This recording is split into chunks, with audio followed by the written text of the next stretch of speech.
Joey Torres, birth name Kim Joseph Torrey, nickname Boxer. Welcome to Vlad TV. Pleasure to be here, my brother. Thank you for coming, man. So we're going to run through a kind of a quick bio, where you come from and some of the things that you've experienced that brought you to this chair today with the message that you have, right? So you were born May 4th, 1960, to a Sicilian mother and a Puerto Rican father in Brooklyn, New York, right? Yes, sir. You were raised in a working class Panorama City neighborhood in the city of Los Angeles. And at around 9 years old, you got into boxing, right? You started with Frankie Goodman's Kid Gloves boxing program. At age 12, 1972, you began getting locked up in juvenile hall because you liked to fight and steal. At age 14, 1974, you dropped out of school, and shortly thereafter, you earned the name Boxer. In 1976, at age 16, you won 2 AAU championships in the lightweight and welterweight divisions. At a early point, you got hooked on cocaine. And in 1977, around age 17, as a teenager, you co-founded the infamous 18th Street Gang. And this is, up until this point, you're in the game, you're involved in, different activities that go on in the game and in the street. But this particular summer night in 79 kind of changes everything. The event that took place at a Pico Rivera gas station.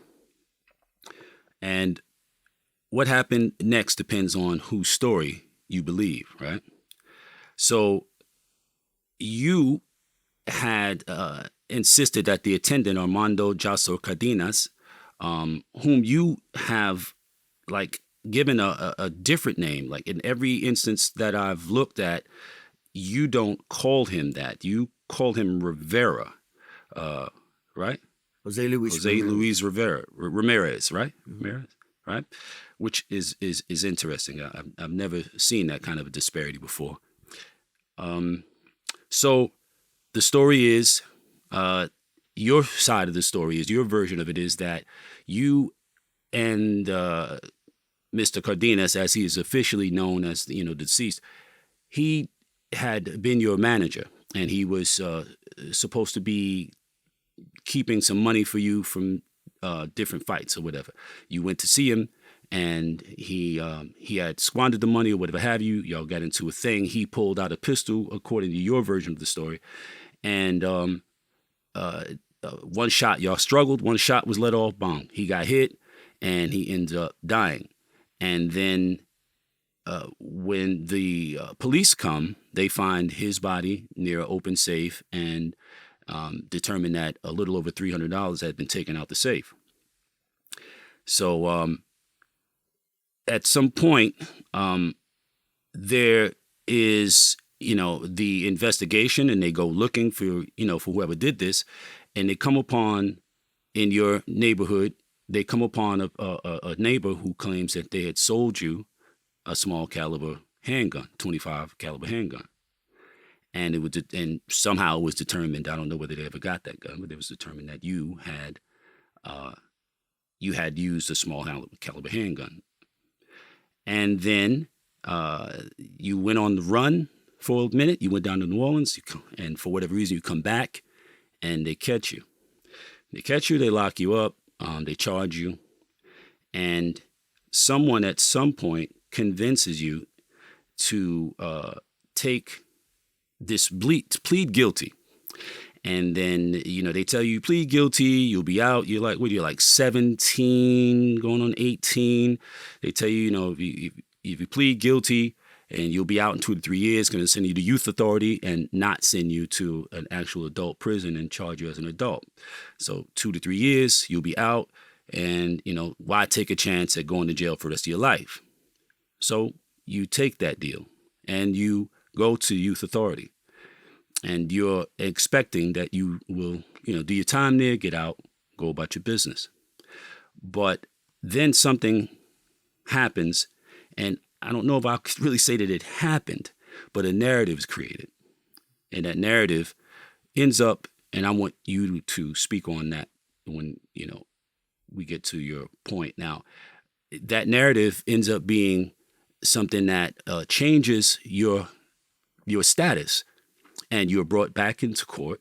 This occurs at UA, and then you're brought back into court, and the judge then gives you the time that you would have gotten had you been charged as an adult in this instance in which you had pled guilty to, the charge, the first-degree murder charge that you pled guilty to in order to get the deal. When you first were told, look, you're going to prison, you tried to bring a gun in jail, you're going to prison. What were your thoughts? That you were a pretty tough kid. You've been through a lot already, a lot of fights, a lot of violence. You're getting high. What was your first thought when they said, hey, you're going to the big house, bro. You're going to the adult prison. What were your first thoughts? Well, you have to go back just a little bit, because when I was... We're going to go through all of it. When I was in the Youth Authority facility, I was so close to going home that I was working at Denny's in the Port of Stockton as a busboy. I would leave the Youth Authority every morning at 7 o'clock. Then they would drive me and 3 other kids down to Denny's to work. So I was on a work release program. She had visited me numerous times, and I kept forgetting at visiting to tell her. So I did not circumvent the mail. I wrote a letter, sent it in the prison mailbox, saying, if you're scared, go to a pawn shop, get a gun, get some protection. They took that. It's not like I snuck a letter out. It's not like I attempted to do anything illegal. They took it, and you have to understand, it was at the time in 1978 where they were trying juveniles as adults in the state of California. It was commit a crime. If you're in their teens, you go to the Youth Authority. If not, you're tried as an adult. Because there was no gun, there was no eyewitness, because I admitted to it, and I admit it to this day, I shot him in the shoulder, and my luck was he died of shock, and I served my 40 years. It's not like But when they said we're sending you back to court under the Juvenile Delinquent Act, I figured, hey, I have a plea bargain for 3 to 5 in the Youth Authority, and if they're going to withdraw my plea, then I could be able to start trial. I only pled guilty because I was looking at 25 years to life. I would be out by the time I was 23, 24, and I could box again. So when they send me back to court, the judge says, I'm not going to burden the taxpayers. You pled guilty to murder 1, and he resentenced me to 25 years to life. And how old exactly were you by this point? Because you'd been in YA. I was 19. I had credit for 742 days. I had only 8 months left to serve. And when he withdrew my plea bargain, he resentenced me to 25 to life, and I was not eligible till 2022. So, you obviously weren't being given very good counsel, but you went on to learn a great deal about the law yourself. Yes, sir. What would you have told the 19-year-old version of you about how to deal with what was being placed before you at that point? Reflecting back, I would have said, get an attorney and sue him, not shoot him. I always say that, the worst thing you could do is kill somebody. But when you have that mentality, it's that mentality. You steal from me, you got to die. And I had that mentality. I hold nothing. They could say anything they want to say, but you have a dead human being, and I was the cause for it. So I take all full responsibility. It's not a story. It's not an act. I killed the man, and I spent the next 40 years in a cell. Was it legal for the judge to have you sent to state prison for the rest of your natural life because of how a civil servant interpreted your letter? No, it wasn't. But politics played a part. People don't stop to realize that the brown and the black and the minority have no voice in prison, have no voice in the court system. I never saw a rich man in prison. Why is that? It was just mind boggling because it took me 35 years to put myself through law school, paralegal school, with the help of some of the greatest athletes in this world that believed in my cause. When you were coming out of the youth authority, did you have problems adjusting to an adult penitentiary? Oh, without a doubt. I mean, you have to understand, I was going home in months. Now I'm sitting in Tracy. They picked me up at Denny's and they said, "You're not going back to prison." My property was in the trunk of the vehicle. And they took me straight to DVI, dual vocational, also known as Gladiator school. Mm. And my homeboy sent me a knife, chessboard to wear in the front and the back, a little bag of coffee, and said, "We're at war. Get ready." And So, went to war. so y'all already had a situation that was brewing inside the penitentiary when you went from the youth authority, from kid jail to adult jail. You went right into a beef situation? Yeah, in the California prison system, there's always a beef. It's Facts. North-South, Black Guerrilla Family against the Aryan Brotherhood, Southerners against Northerners. I've never been in a facility in 40 years that there wasn't, every day the Pink Panther theme song would go through my head, because you don't know if you're next. You don't know. And that's the sad part. You don't know when you hear those knives being sharpened every evening. You don't know if they're coming for you. And you don't know if it's your own homeboy that puts his arm around you. Right. Out here, if you and me get into beef, you could get in your car and you could drive to New York. But when you're in 5,000 men in a little environment, there's nowhere to go. That's right.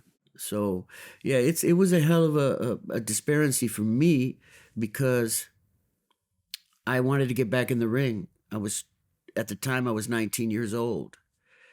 And not to get out until I was in my 50s, that was a hell of a shock. You did get back in the ring. That was a very interesting story. Can't wait to get to that. So the first, in 1982, you were housed in the Vacaville State Penitentiary, a facility that also held people who were certified psychotics. Yes. What was Vacaville like during that time? Well, I was diagnosed with OBS, organic brain syndrome, from the punches. You have to understand I had been fighting grown men from the time I was 13. We didn't know about CT and what the football players are going through now. And so back then when you're 13, 14, getting pounded on, the phone would ring and I'd start shadowboxing. I needed to be there to get some treatment, because I was at my wit's end. I just got 8 months pulled from under me and given a life sentence. To know that it's 1982 and you're not going to the pro board till 2022. I mean, I ask people to fathom that. Try to fathom It's that. unfathomable, brother. Yeah, yes, it was. Especially for a kid. You were a kid, Your frontal lobe hadn't even developed yet, Your ability to truly reason hadn't been developed yet. That's just the way human beings work. Yeah, I It's a lot to deal with. was diagnosed as I was diagnosed as being volatile. I mean, everything that came out of my mouth was, "Where you from?" That is on my, someday when I go, I told my wife to put "Where you from" on my gravestone because I'm where you from all day and all night. Where you from, fool? Where you from? And that's, people live and die by that. And I don't think the world knows that. But when you ask somebody where you from, hold your nuts and buckle up, because if it's the wrong neighborhood, we're going at it. It's on and cracking. That's right. That's right. The New York version of that back in my youth was what you looking at. What you looking at? What you looking at? More and same type of thing, same type of jump off, same type of volatile thing. It goes from you minding your business, not even aware that the other person exists, into that moment when your eyes catch contact with one another, and it's like I don't recognize you, and I need to immediately identify what your intent is. Do you intend to harm me or what? So, if you do, let me let you know that I'm with the shits like a motherfucker. So, what you looking at? Same thing as where you from. Where you from? You know what I mean? Let you know I'm with the shits. What's up? Yeah. Which is crazy way to fucking live. I do it to this day. I do it to this day, but I do it in a different version. Now, Right. when I see youngsters in the liquor store and they go, "What's up, OG?" I just bang on them. "Where you from, fool?" And they be looking like, "Really?" I go, "No, man, where you from?" And they'll say their hood, and I'll go, "Hey, do you know?" "Oh, yeah, that's my dad. Hey, that's my uncle." So now when I say, "Where you from?" it's not for that reason anymore. It's to, let them know, "Hey, where you from?" "Oh, I'm from," "Hey, I know." Because if you do 40 years in California prison, you know pretty much every gang member, somebody who's about substance, Yeah. But yeah, that's Yeah. Do you know Triste? Güero? man, there's so many of those. I got Triste from 18. There's Triste from Soren. I mean, there's That's what I'm talking about. Triste from 18. yeah, there's That's so the many homie. though. I went down to 6 in Alvarado just the other day to get a fade and just to see around the neighborhood, and I couldn't believe how much it's changed. I just time waits for no one. It really No doesn't. doubt. I was over there just about 3 weeks ago, and it's crazy. It's really crazy.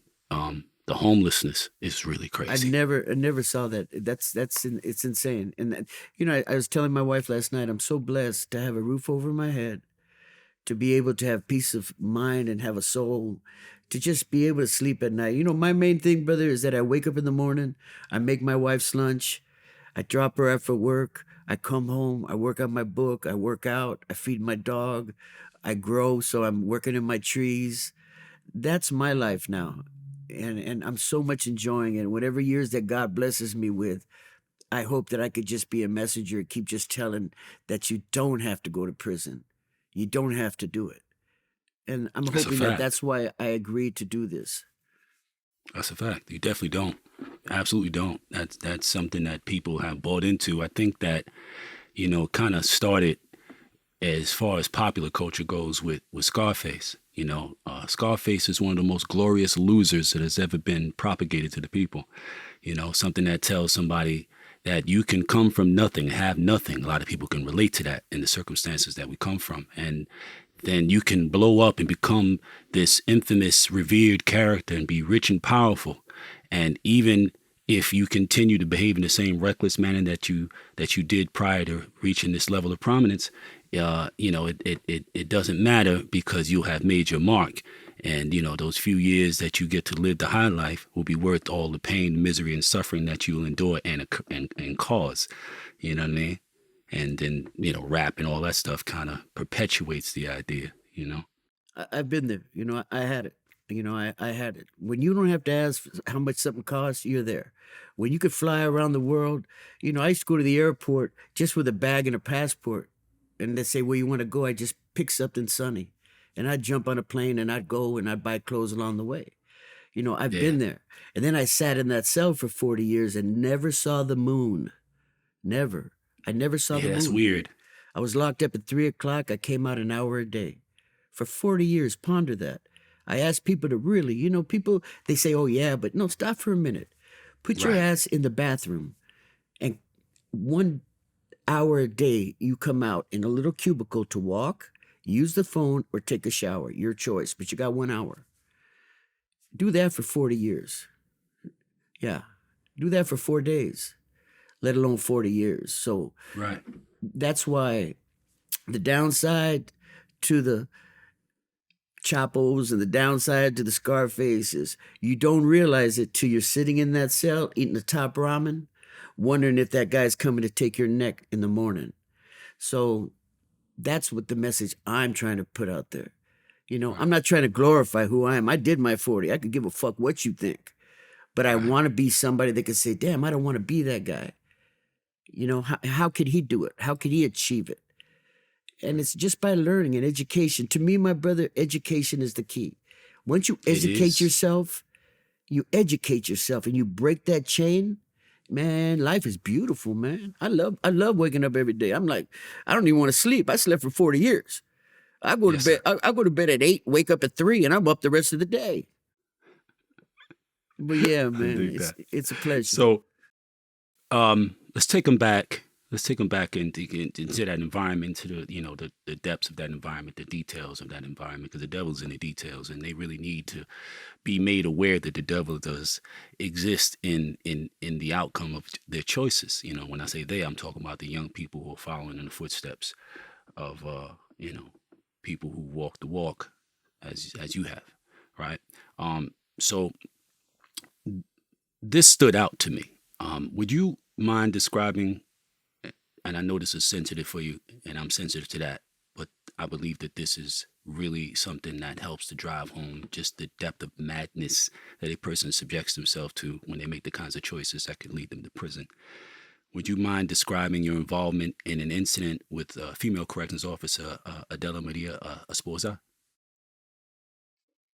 Yeah, no problem. It's may I just go back a little bit? Yes, please. It's being sentenced, knowing that I had 8 months left, and now I'm in the back of a correctional car going to DVI, and I'm sent to Vacaville, and I'm in the boxing program there. I was the captain's clerk. I was a typist. I'm boxing. Life is, I'm working. I'm surviving. And one of the officers tells me, hey, can you keep an eye on, she's her first day on the job. I'd like you to keep an eye on her. And I was in the auditorium fighting that evening. They had a boxing program. When I went back, I was pretty banged up, went to take a shower, and I heard a woman scream. And when I came out the shower, the first person I saw was Charlie Manson. And Charlie was looking at me like, come on, champ, do something. Everybody was, maybe 20, 30 inmates were around the office yelling and screaming because 2 inmates had her on the table. One was ripping her clothes, her blouse and her bra off. The other one was fondling her breasts. And man, I just couldn't deal with it. I thought of my sister. I thought of young girls, and so I just went in there and I made them disappear. And I carried her out into the hallway. And then they jumped on me because she was unconscious, thought I did it, threw me down the tier. My legs got caught up, ended up getting knee replacements. And when she did come out of her state, she told them that I saved her life. And that is sincerely the time when my life changed. And Okay, so it changed for the good. let's get into the particulars of that, because I'm aware of the things that you didn't mention, but the people who are watching this very likely aren't aware of the things you didn't mention in that particular situation. So when you said that you made them disappear, you are a trained fighter, not just in boxing, but you also trained in martial arts at a young age with a renowned martial artist. So you handle yourself very well, right? And you were able to get these 2 guys off of this woman effectively, right? But my question was, I mean, you'd been locked up, you'd been in the system, like you had to know that even under these extreme circumstances, helping a CEO could put your life in danger amongst the prison population. I didn't think of that. I thought There were other guys standing around and watching it happen, and they didn't choose to jeopardize. Why'd you choose to jeopardize yourself? They were in that life. Half of them were high.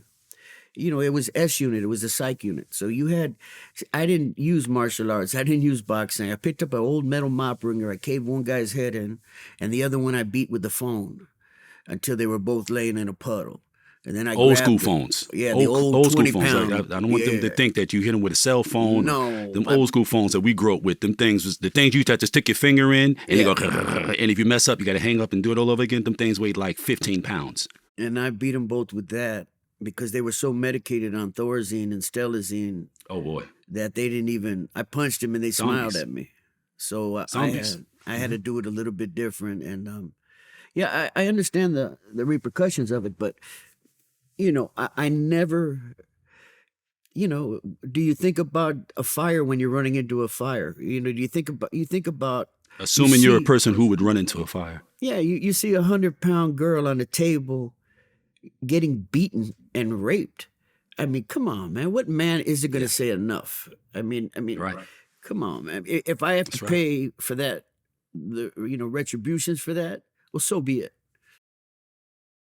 So the interesting thing is the situation that you put yourself in with the prison pop. That was one thing, but after you were able to get these guys off of her, you picked her up, you put her back together, situated her clothes and gave her dignity back to the degree you could under the circumstances. And then you picked her up and you walked out and you went out of the dorm, closed the door behind you to make sure that they didn't get out behind you, and then you walked up to prison staff. They saw you holding this woman and they immediately attacked you. They beat me. The prison staff, the corrections officer, they attacked you. They took turns beating me.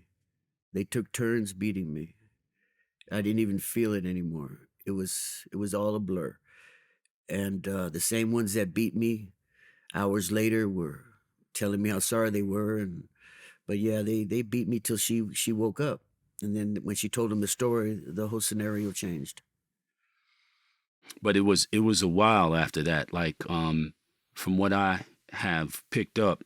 So first of all, you said the thing about your legs getting caught up as you were being pummeled by the corrections officers, and your body went forward and your knees went backward. So your knees went the opposite way that knees are supposed to go. And that caused you to have knee replacement, which is extremely painful. And I mean, it's excruciating pain, and they still put you in the hole.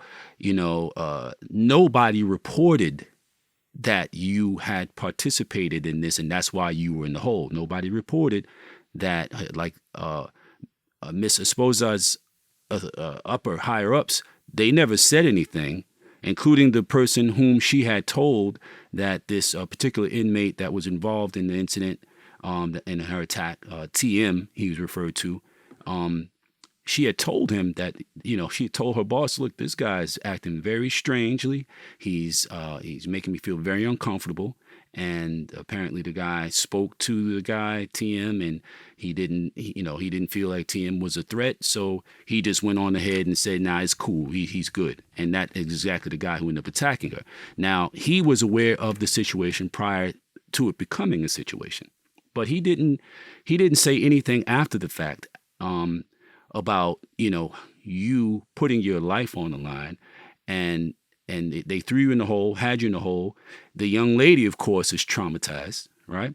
So it was a while, like a couple of years, was it, before it was made clear? I got a plate put in my head. What happened was TM, they transferred him to the same prison I was at 2 years later. And I was coming through the turnstile, and one of his boys stabbed me in the neck. That's why I still wear this. And the other one hit me in the head with a curling bar and put a plate in my head, opened up my head. And at the same time. So you got hit with the curling bar. And when you got hit with the curling bar, then the cat came to the other side and stabbed you in the neck. They were trying to in take the me neck. out. Yeah. Both death blows. Those are both death blows. They're dependent on one another. Those will kill you. Yeah. But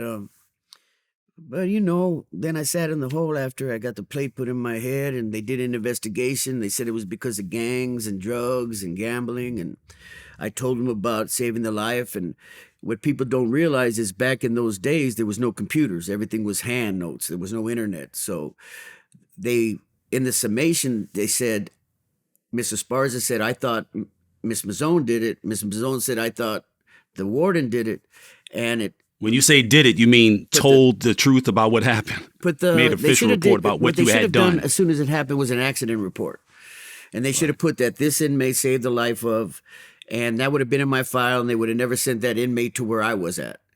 So what happened was I saw the inmate, and instead of going to administration, I just said, you know what, I'm going to deal with it. If he's going to come, I'm going to, and they hit me. They got me slipping. And Yeah, it was something. It was touch and go there.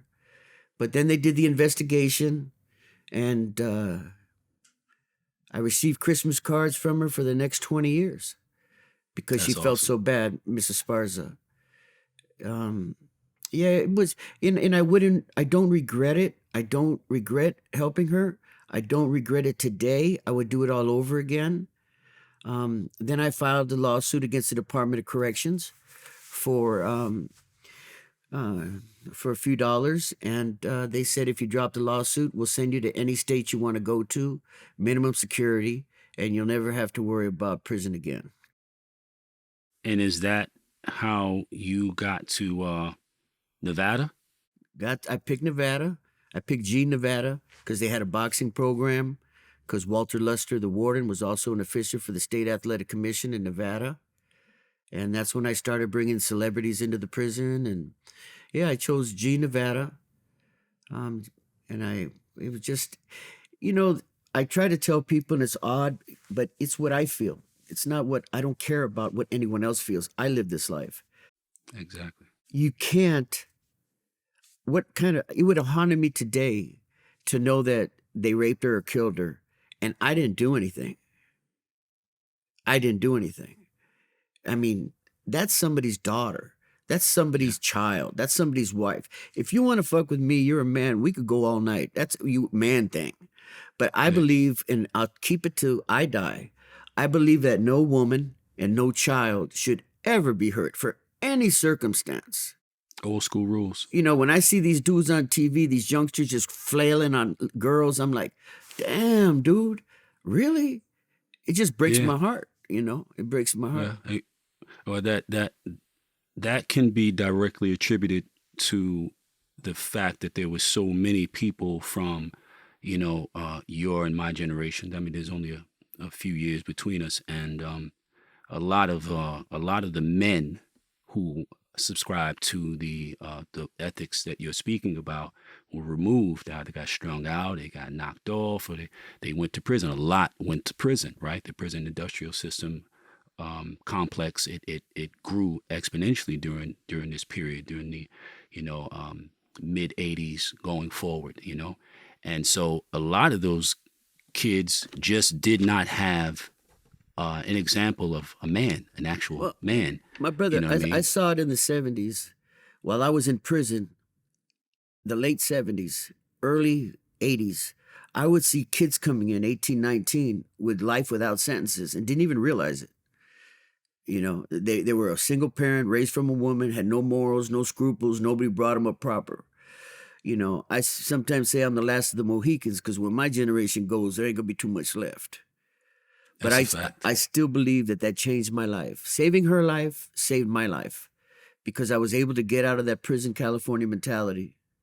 I was able to go to G Nevada, receive my associates, receive my bachelor's, found Boxers Against Drugs, contacted Emmett, Daryl Strawberry, Eric Davis, Yeah. all the Let's fellas. They all came Yeah, to the that's prison. incredible, bro. Oh, that's love, bro. So let's talk about that, because I don't know. I've done a lot of stories on people who have done a lot of time, and I've encountered all sorts of really off the beaten path type of experiences that they've shared from their prison experiences. Nothing remotely comes close to the things that you had achieved from inside that condition, from inside that prison. I mean, I understand it was a minimum or medium, right? A medium Medium. that you had gone to, right? So sometime after you arrived at Nevada State Prison, you are said to have spent as many as 10 hours a day on the telephone, calling lawyers and reporters and essentially tracking down famous athletes and somehow befriending them. Cincinnati Reds baseball star Eric Davis is quoted as saying, quote, "It was pretty amazing that he found me, but he said he could track anybody down that he wanted," end quote. How was it you were able to do that, Joey? Well, it goes back before that because, we talked about in Panorama City. No, when my mother and father were able to buy a house, we moved to Pico and Union. Mm-hmm. And my auntie was living on 103rd and Avalon. And I would go to the baseball park, and I would go to D-Berry's, and I'd go to the Total Experience, and I would just meet people, because that was back then. It was all about the disco era. Everybody was discoing, and I met Shirley, and I met Daryl's mom, and Daryl Strawberry, and I knew the family. I used to watch them play ball. My brothers used to watch them play ball at the park. So I had a friend named John Nadell. He was the associated editor of the Associated Press, John Nadell. And he had a problem with his daughter. His daughter was doing crystal at the time. And I don't know if you saw the original Joey Torre story on YouTube, the original one. His daughter's there speaking. I saw a man that was losing it. And she spent time with me. And for her story is she graduated. She's a mother now. And I was getting calls from kids in the community, from their parents saying, hey, this kid's messing up. Can you talk to him? So that's when I started BAD, Boxers Against Drugs. I remembered my relationship with Mr. Ali. I called Abu Mahdi from Nation of Islam in San Diego. He brought Ali into the facility. And that's where it started for me. It started for me where I said, hey, let me get a hold of Daryl. I remember Reginald Young from UNLV. He represents Eric Davis, his cousin. I said, well, let me get a hold of him. His brother Keith, rest in peace, was in Pelican Bay with me. And that's Eric Davis's brother. So it wasn't that I just contacted strangers. I was contacting people from the hood that knew me, and I knew of them. And so, Eric came. Eric introduced me to Dion. I would call the Dion Sanders. I would call, like Eric would say, hey, tell Dion his leathers are ready. So I had a listing of all the hotels that all the team stayed at. And in the morning, I would call the hotel via three-way in my office. And I would call up and say, I'd ask for Superman because Dion checked in under Superman. And I'd say, hey, Eric said, oh, you're the boy that did, you know. I go, hey, he said, how could I help you? He would sign some twos for me. I'd put them on jerseys, sell the jerseys. So I just started, like, during spring training, my friend Jeff Bagwell, another great guy, Jeff Houston Astros, Jeff said, hey, I hit a single at the spring training, and Paul Molitor, the first baseman, we were talking about you. And I was like, wow, here I'm in prison doing life. And I have these athletes, you know, helping me. So we would do card deals. I would do baseball card shows. I would do autograph sessions. And I'd receive a 10% finder's fee. And they come to the prison and visit me. They speak to children for me. It was all about the kids. It's been all about the kids since that officer was raped. It's all about the kids today for me. But back then, when I started BAD, and like you asked me how, no. I'd call Eric wherever he was, because he would tell me when he was with the Reds, I'd call the house and there'd be Barry Larkin, his mother be cooking, and I'd feel like I was there with them, not sitting in prison doing life. So I hope that answered your question. Right. So you also called Baseball Hall of Famer Paul Molitor. Who was in Chicago at a hotel on a road trip. Now, this is before like heavy cell phones and all that kind of stuff, right? Like cell phones were basically not even really a thing. No. Most part. It was beepers. And you found him at the Chicago hotel. He was on a road trip, which is kind of random, right? And later he would credit you, his Hall of Famer, Baseball Hall of Famer. He would credit you with helping him from prison to come out of a hitting slump. Nah, it goes, like, no, that ain't. Nope. No. What happened was I had a friend named Scott Cooper. He was the third baseman for the Boston Red Sox. Mm-hmm. And my other friend at that time, who I was on the phone with on a daily basis, was Mo Vaughn, who played for the Red Sox. And he would say, hey, you know, your boy Paul's doing a whole lot of cocaine. So what I did was I called and I said, put yourself in the bathroom. He goes, what? I go, put yourself in the bathroom. He goes, okay, I'm in the bathroom. I said, now shut the door. Oh. I go, dude, I've been in there for 30 years. You're going to the Hall of Fame. You're 100 hits away from the Hall of Fame. What the fuck are you doing cocaine, man? And that's how he got out of the batting slump. Well, I mean, there's a little bit more to it. I mean, that actually that does do what it did, right? You introduced a little logic and critical thinking into his process, and that obviously that makes a big difference. Well, You know, brother, it's because what happened with me. When you're right, 16 years old, you're a two-time golden champion, the ABF welterweight champ. I thought I walked on water. And it took me to fuck a whole great career up right. to be sitting with you in my 60s with nothing but SSI in a Section 8 house to sit here and say, don't do it. Right. So, yeah, bro.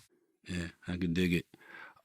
Somehow you were able to also reach former welterweight champion Carlos Palomino, Love it. although the number at his home in Topanga Canyon, California, was unlisted. He said when you told him that you were calling him from prison, he asked you, how did you get his number? And you simply responded, I got ways. Did these people ever act as though they were kind of creeped out? No, because you have to understand, you know that. But years earlier, when I was an amateur and Carlos was the announcer at the Olympic Auditorium, I used to tell him, you're next. I want you. And so we always had a playful, I'm going to get you sucker thing.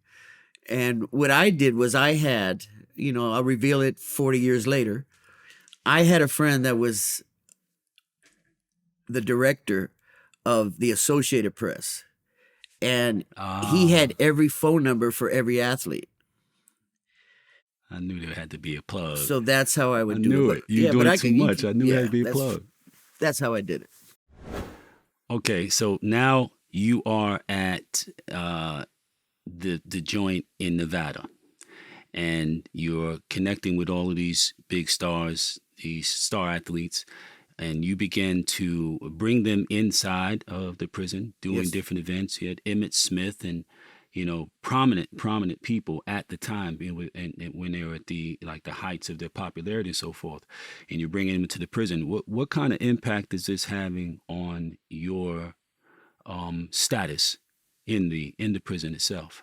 It was, for me, it was nothing but love because, it was like every Christmas I would have the players help me do memorabilia, and I would go to the foster home and bring 15 foster kids into the prison visiting with 15 bicycles and backpacks. That was my yearly thing, contacting Emmett, doing deals. It was an everyday thing for me. At the same time, I'm contacted by Peter Schiffman. He says, hey, I represent Michael Jackson. We want to do Rapamania live from the Apollo, split screen in LA. Debbie Allen's going to be the host, but we need you to get all the rappers. So, those were the things that I was doing. I was just promoting, and I was also going to night school to work on my associates in sports management. My goal was to be a sports agent. I was trying to negotiate deals with Nike and Reebok. So I obtained classic baseball card and upper deck baseball card company deals for the athletes. And in return, they would help the children in the hood. Eric Davis, the great Darryl Strawberry, with everyone, even with their faults, everybody loved helping me with these children. When Emmett Smith would come out to New Mexico to the state prison and speak to the kids, that's what it's about. It's about giving back. And that's why I say my life since then to today has been phenomenal. Yeah. It has been for sure. So you had contacted nonprofit organizations such as Youth Development Incorporated in Albuquerque, and the person, Chris Baca, who was the president of that organization, is quoted as saying, "We ignored him for the longest time, but he persisted." Right, and then he said he could get us Emmett Smith and Paul Molitor and Carlos Palomino for fundraising. This is from prison. And he was like, yeah, I said, right. And I'm the Queen of England, but you came through and you helped the group to raise thousands of dollars through autographed memorabilia and appearances by sports celebrities, as you had promised. It said you ultimately used BAD, which is Boxers Against Drugs, as you mentioned, and you were able to convince professional athletes to donate their time and brands to help nonprofit organizations raise funds for kids and redirect their attentions and so forth to give them a sense of value. And you saved a lot of lives, and from your position and having been responsible, at the same time there's an organization out there in the streets. As you're doing this, the 18th Street is getting bigger and bigger and bigger. So what is happening on that side? As you're doing this, you're still a founder of 18th Street. So what's happening with 18th Street as you're doing these things to try and redirect children's, young people's attentions? My heart. I'm always going to be from 18th Street. You know, I'm always going to be boxer from 18th Street. I take pride in that because when it started, and it goes back to 72 when we were from Clanton, not 78. 72, I was 12, 13 years old. Mm-hmm. And the Mexican gangs just they weren't feeling us. And there was a kid with me, Chocolate. He was a Cuban. Tito, Preacher, they were both Puerto Ricans.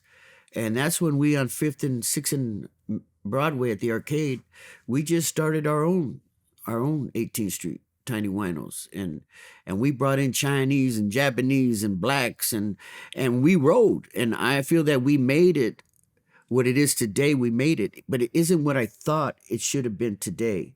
When I was in the Andes and I was in Peru just recently, last month, I saw what El Salvador was doing. They were building a fence around anybody that had an 18th Street tattoo. And I had to get back over here because I was afraid Interpol was going to try to get me extradited to El Salvador as a gang leader. Wow. So I came back. I've been back now a month. But, you know, you asked me, and it wasn't that. It was that I was too busy going to night school.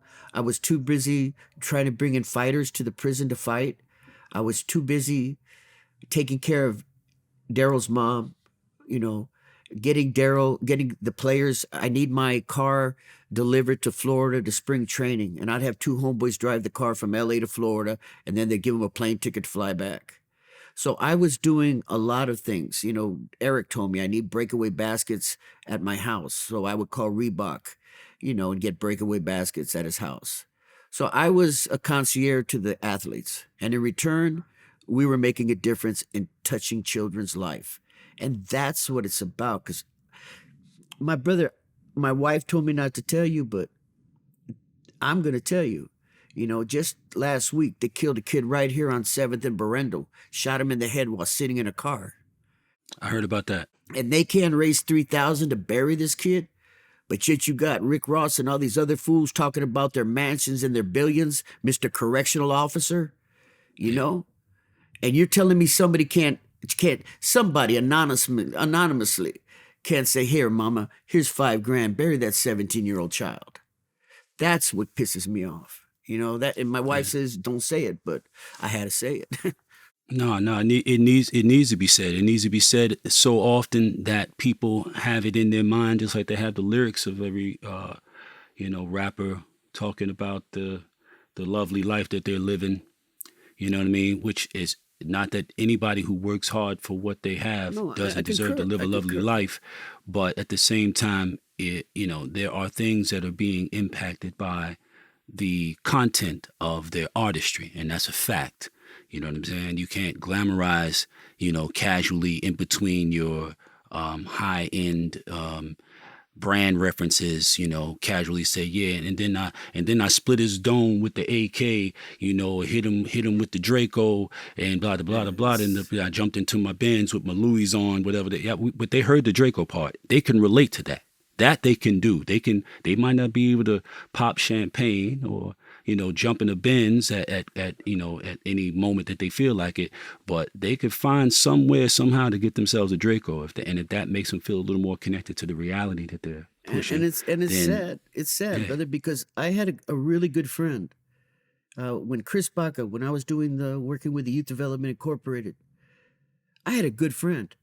He was a #1 draft pick from North Carolina. He was married to Vanity. He was living a beautiful life. His name was Anthony Smith from the LA Raiders. And he's on death row. He killed 3 people. And you would have never expected it from Anthony. He was going to all the fundraisers for the kids, but he was a North Carolina boy that got brainwashed from LA, from the hood. And he went out and did some mass murders. And it's so sad. because I looked up to Anthony. I thought Anthony was the best thing since peanut butter. And now he's sitting in the pen doing life. Obviously, you were sitting in prison. You were vicariously living through the people whom you were interacting with. So, and it wasn't like you were sitting there going, okay, well, they didn't give me this life sentence. I'm just going to sit here and, get on the phone and talk to people who are living the life that I would like to live, the life that I would have lived had I not made that fatal decision, and gone into that gas station. And so when you started doing the things you were doing, a person might say, well, was it his intention to create an air of goodwill around himself that he might be able to gain favor with the appellate courts? Because I know you got to be thinking about getting out of prison. No, the appellate courts have nothing to do with what you do in prison. They don't even care. No, it had nothing to do with that. It was just that I had been blessed the same year that I was blessed in New Mexico, 1986, in Nevada, was the same year that my mother was with leukemia, and my father had cancer from cigarettes. Mm. And I lost both my parents. So I lost both my parents. I lost, the love of my life, my mama. And, I'll never forget when she died, she says, well, I could sleep at night. This was before she died. She goes, I could sleep at night because I know that you're safe. You're in prison. Mm. And she saw the things that I was doing. I sent her to the bad dinner in San Diego with Ken Norton and Ali. I'm happy to say that they were my mother's pallbearers. So, oh, wow. Yeah, these are people that have been in my life. Paul Molitor, we talk about him. But what goes unnoticed is when I got out on my appeal, he's the man who put up the money, $100,000 cash, and had never met me. No, peep that. I had never met the man. Never met him. Only spoken on the phone. And he bought you a whip. And I got out. I was walking. I go, man, I'm tired of walking. He goes, pick a car. And I picked a car. And he called up, put it on his card. And I have a car now. So there's been people along the way that have helped me. And so I believe that if you're doing, it's not for any other reason. I mean, I sat in prison with a lot of money, but I gave my money away to kids. I gave my money away to programs. I'm doing life. I'm probably going to die in prison. But it's nice to and call. You'd accepted that? You'd accepted that at the point? Oh, I accepted it. It's 1986, and I'm not going to the pro board till 2023, my brother. Mm. Who's going to live that long when you're a kid? I'm 23 years old at the time. So I decided, hey, you know what? I'm going to bless somebody else along the way. And that's what I did. And when I would call Eric, I'll never forget, I called Straw's house. He was living in Forest Hills in New York. I called Straw. He's with Bobby Bonilla. I go, hey, what's up? He goes, hold on, Joey. He passes the phone. Like, hi, Joey. I go, who's this? Salt. Who's this? Pepper. It was Salt and Pepper. Kicking it with Straw. It was just such a beautiful life, man. It's. And you wanted to get back to it, I'm sure. Yeah, man. It's when you have kids. I think one of the greatest things that's happened in my life since being free was when I flew to London to do Sean Atwood's station. A girl put in there a comment. I was one of the children that he helped. Mm. Come on.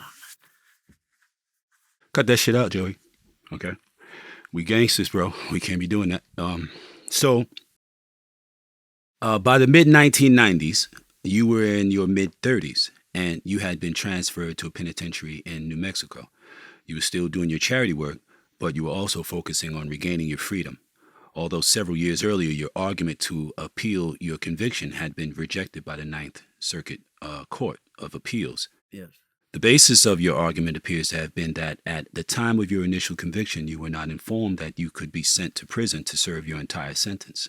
Still, in December of 2001, a few months before your 41st birthday, a judge agreed with your argument and you were given a $100,000 bail, which, as we said, Paul Molitor, whom you had managed to establish a friend with over the phone, put that money up for you, and even brought you a car, as we already said. So, and for the first time in 22, 23 years, you were free and mobile. So, were you were in the maximum security Prison. Yeah. Well, you were in maximum security prison court, and this is people have heard about all of the athletes and the other high profile people that you had cause to have contact with on the outside, but you had cause or the opportunity under those unfortunate circumstances to be also affiliated, associated, and closely connected to some other infamous people, from famous people on the outside to infamous people on the inside. Corcoran in California is is one of the craziest prisons that I've ever heard of. And you were there during the Gladiator days, when the staff were arranging for rival black and brown gang members to fight each other. If so, and in doing so, you participated in a couple of those fights. Could you tell us about that? Whew. Wow. Before we go into the famous people who were there with you. Where to begin? I got sent to Corcoran. The party was over. The new administration had taken over for the Department of Corrections, and they started level 3 and level 4, and I was a convicted murderer. I was sent to Corcoran. I refused. Wait, this was after. I'm sorry. Hold on a second. This is after the being in Gene, yes, right? Yes. So why were you taken? I mean, that place had a golf course, from what I understand. This is what happened. Another great. I've had so many great people in my life, man. There was a man, one of the greatest fighters of all time, named Archie Moore, the Mongoose, one of the greatest light heavyweights of all time. And at that time, I was living with him in San Diego. I was a young child, the ABC program, Any Boy Can. And Archie knew I was in prison. I had just been transferred to New Mexico. And I was in the visiting room waiting for him to come in to visit me. And he was playing pool with the officers. And when he came out, he says, "You need to get out of here. What are you doing? You could help all the kids, but when are you going to help yourself, Joey?" And it really rang true to me. And I started applying myself to the law books. But the problem was that it was New Mexico law, not California. So I put in for a transfer. I was returned back to Corcoran. I gave up the golf course and the good life to go back to the depths of hell in Corcoran so I could hit the law books. Because what I've done with Daryl and Eric, you went back to move forward. Now I know that I'm not a dummy. I'm not a statistic. That I am a functional person with an intellect, and I could better myself. And how better than to study law? So I put myself through Brown University, a paralegal course, and I returned back to Corcoran. I filed a writ of Quorum Nobis. It was denied. I continually filed it till it was granted. And this is with the time, I do not recall incidents. I only recall moments in time. And it was when they said, "Your appeal's been granted," but they returned me back to the Los Angeles County Jail, but they gave me 24 hours to come up with $100,000 cash, or they were going to stay my execution, which means I'd have to stay in the LA County Jail while it's being appealed. So that's when I called Paul Molitor. As opposed to being released onto the street. Yeah, and I called Paul Molitor, and he called the bail bondsman, and he put it on his credit card, and I was out that night at midnight. So wait, now let's go back a bit. First, let me ask you this: is that a normal practice? You got this very narrow window in which to come up with this, exorbitant amount of money. Yes. Is that common practice? They do that? Yes, it is, and that's why they do it, because they know nobody could come up with it. So that's it's sad. cool. It's sad. It's cool. if you have money, you get out. If you don't have money, you stay. Right. As you said earlier. Yeah. Very few rich men in state prison. Right. In the Gladiator days of Corcoran, I read a bit about what went on there during the time that you were there. And it boggled my mind, man. And this is something, the details of circumstances like this is something that I try to convey to people whenever the opportunity presents itself, with the young people that I come into contact with who are making choices that will most definitely lead them to prison, if they're fortunate based upon their trajectory. If they're not fortunate, they're going in the ground, right? Yes, sir. Yes, sir. So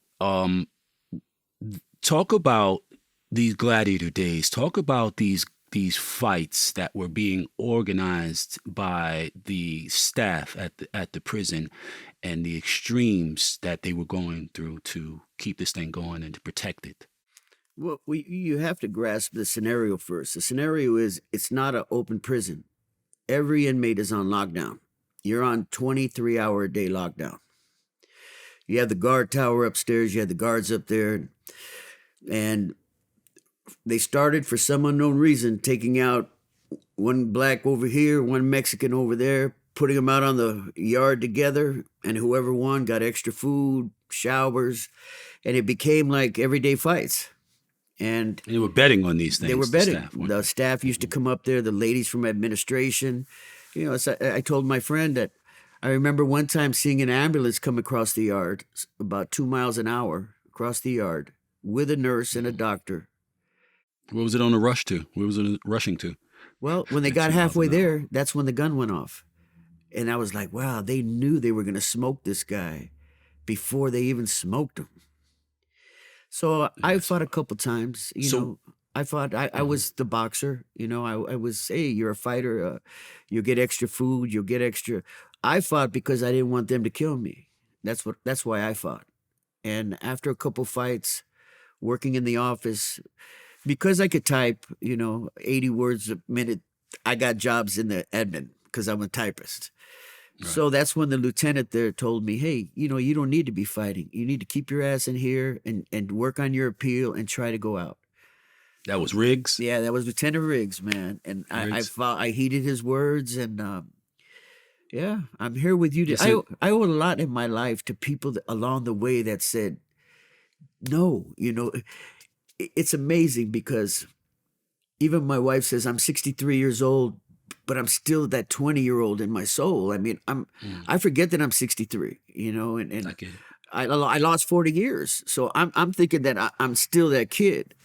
But there was a lot of good people in my journey that told me. And so I figured, and to this day, my brother, I figure if I could give something back, if I could just do something to change somebody's day, then I'm good. So the fighting stopped. I was working. For you, it stopped. For me, but it kept on. Like the next week, they killed that boy Tate, shot him in the head. You know, and what were the circumstances there like? Because they shot a lot of people. They killed a lot of people inside the prison, and it's like this was, you know, business as usual. Like, and if you didn't why were they comply, killing them? And if you didn't comply, they said the booty bandit. You know, so it was just, you know, it was Sodom and Gomorrah. There was no rules. Imagine being in a prison where there's no rules, that you can't trust the cops, you can't trust the inmates, everybody's trying to kill you. You know, when I wrote my story, that's when I started writing my Bamboozled, because I was like, at the first of it says, by the time you read this, I will be dead. That's what the first chapter of mine says. By the time you read this, off camera sometime, I'd like for you to read it, but it's just like, I knew I was going to die. Definitely. I knew I was going to die. Because Why were you so sure? Because all you heard at night was just a constant shh, shh, shh, just dudes just grinding their shit up. Yeah, and as soon as the gate, somebody would get whacked. And you never knew who the person was that was going to get whacked. It was like rock'em sock'em. Who's next? Who did I offend? Did I bump into somebody? Right. You know, because haters are the key to life.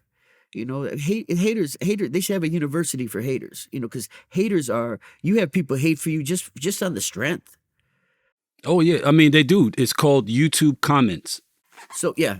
So haters were like, I didn't know who was going to come next. So I wrote my Bamboozled because I wanted to tell the stories that we're talking about today, about the Emmets, about the Darryls, you know. And, yeah, Corcoran, wow, you know, I watched them run in on Charles Manson and slam his guitar and beat his ass. I mean, that was a setup by the guards. So it's just like, I don't know how to answer that question, my brother. I just don't, because it's so enlarged. It's a lot. It's a lot. When you see a grown man shot in the head by an officer because he didn't want to fight, And You're like, that right there, I wanted you to touch on that. Like, I want that people get this.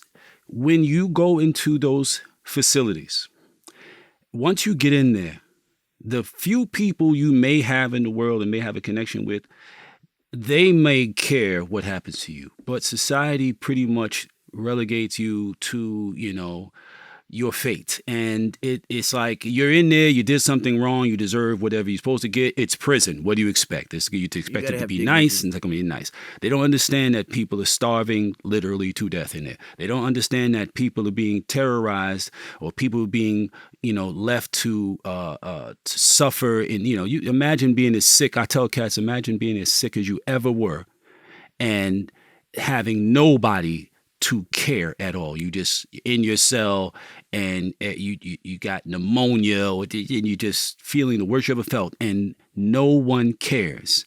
There's nothing in your common existence in the free world that prepared you for that type of inhumanity. So now you're in a prison where um, human beings are being treated like cocks or Well, or I used to pits. say, I always tell people that in the 1800s they raised cattle in California, and now they raise inmates. Hmm. It's because it's a business. It's Yes, a prison yeah, industries is a that's the new business. livestock. That's I worked in prison industries making $75 a month, working 15 hours a day, like slave labor for $75 a month. But when Right. you're in your cell, you just said it. I had double knee replacement. And after double knee replacement, all they gave me was aspirin because they didn't want to give me a narcotic. So imagine having double knee replacements Mm, and going through the first week on aspirin. mm. But because people don't care. I understand if you do a crime. I shouldn't be here today. I shouldn't. But I cared, and people cared for me. And that's the key. When you have somebody that cares for you, my brother, when you have somebody that loves you, it gives you that hope that you're going to be okay. But when you see another inmate shot and killed because he didn't want to fight, or you see somebody just bum rush and beaten to oblivion, that gives you cause to say everybody deserves dignity. I don't care where you're at. In Corcoran, you did time with some of the most infamous people of the past 50 years, man. You already mentioned Charles Manson, who, the public, I remember, coming up, like I'm 56. I remember coming up, and, I remember when the whole thing was publicized about the murders and so forth. And I remember as a kid, thinking, how, how did they make this man responsible for these things, and this man was nowhere near when these things Yeah, happened. I've been And saying it for 30 years. I've heard you speak about Charlie, and Charlie was made to be, made out to be this murderous uh leader of this murderous cult and whatever. And then I hear you speak about him, and I'd like you to share a Sorry. bit of insight, because it's obviously very rare. You're one of the rare human beings in our society that can say, I actually spoke with, knew Charles Manson. No, but you The got to go name back. alone sounds like a curse. You got to go back. It wasn't at Corcoran. That was 20 years later. It started off in Oh, Vacaville when the officer got raped. oh, He was the one that looked at right, me and right. He said, was in Vacaville. "Do something, Right, champ." right, So I've known right. Charlie since I was in my 20s. Charlie was on the main line with me in Vacaville. I've known Charlie. I was there when they poured acid on him at Vacaville, tried to kill him. I've Who, known other Charlie. inmates? Yeah, they poured some acid on him. I've known Charlie since I was in my 20s, and Charlie's 100 pounds soaking wet. Charlie couldn't beat up a 10-year-old, and like Charlie always used to tell me, it's a game to him. It's a showtime. He'd come to my cell and go showtime and go do an interview. Charlie was far away. He said Tex came to him and said, "Hey, I'm gonna go kill these people," and he goes, "Hey, go ahead. I'm here with 5 girls doing an orgy, getting high in Santa Susana Pass. You go do what you want to do. I don't care." And if you knew Tex Watson, then you know that you don't understand the scenario there. He was the heifer. Yeah, He was the main guy. Charlie was yeah. just Charlie was just there. He was at the right place at the right time to be the victim. because he never killed nobody. And that's amazing when you really, if somebody has the intellect to really look at it. I've known Charlie since I was a kid, and Charlie isn't a killer. Charlie's just play his guitar, get high, dance on the table, get locked up. I mean, the guy was just an imbecile. No, I'm just being, yeah, no doubt. I get every it. neighborhood And has a amazing. Charlie. Every It's neighborhood has amazing how that people crazy buy Charlie into guy. things. But that's my opinion. But like assholes, everybody So- has one. That's just mine. Right, that's facts. But So- I've so- known the guy. I watched his daughter. I used to go to visiting with him. He'd get the best weed, would get high every day. I also know Charlie that went tier to tier, and if the guy didn't have a radio or a TV, he'd make a phone call, and that person would have a radio and TV in the next week. I used to answer Charlie's mail for him. I used to, we walked the yard together. We hung out together. We celebrated birthdays together. He was just one of them. The man who taught me law, Sirhan Sirhan. Yeah. Now, was he a Corcoran? Yeah, he was in Corcoran. We were in the Now, hole he was together. a Corcoran. Now, for people that don't know, Sirhan Sirhan was the man that assassinated and was convicted of assassinating Robert Kennedy. And you had close interaction with him. You had pivotal interaction with him. In fact, based upon what I've learned, if it weren't for his influence in your life, you would not be having this conversation from, that room. You'd be in another place. No, he took a kid. He took a young kid, and he just told me. He says, you're smart. You need to educate yourself. And I would say a word, and every morning I would go by his cell, and he would give me a word written down on a piece of paper. He didn't talk to anybody. A month or 2 months would go by, and he was always locked down, always just reading. He never conversed with anyone. And he'd give me little slips, and the next day I'd have to come by his cell and say, reciprocate. Well, give me 3, reciprocal, reciprocating. And we did this every day for years. So it enhanced my vocabulary. It made me start doing prison appeals that the warden would call me in saying, you got to stop doing these appeals. You can't be this smart. And I was like, I have to. I find myself sat in a quagmire of deception perpetrated by the Department of Corrections, and I would appeal and appeal. And Sirhan gave me that, such as Michael Thompson, such as, there's been so many prominent people in my life that let me know that education is the key. Even in the depths of hell, if you could educate yourself, I quit school at 14. I didn't even have a junior high school education. Yeah. But it took different people along the way that made me the man I am today. I wouldn't be here if it wasn't for Paul Molitor. I wouldn't be here if it wasn't for Emmett Smith.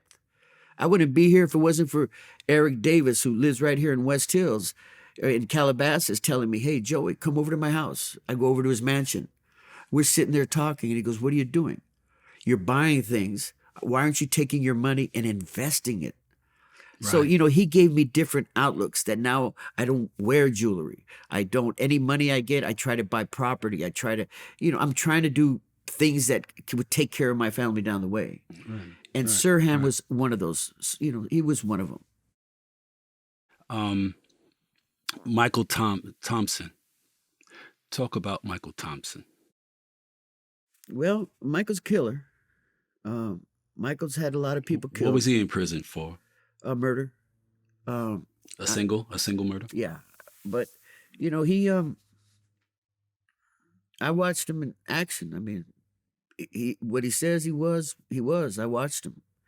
I watched one of the fearest. He was very feared at one time, as everybody is until they fall off that, Mm-hmm. But no, Michael was Michael beats everybody, Thompson. Baby. He's the founder of the Aryan Brotherhood, one of the most notorious prison gangs.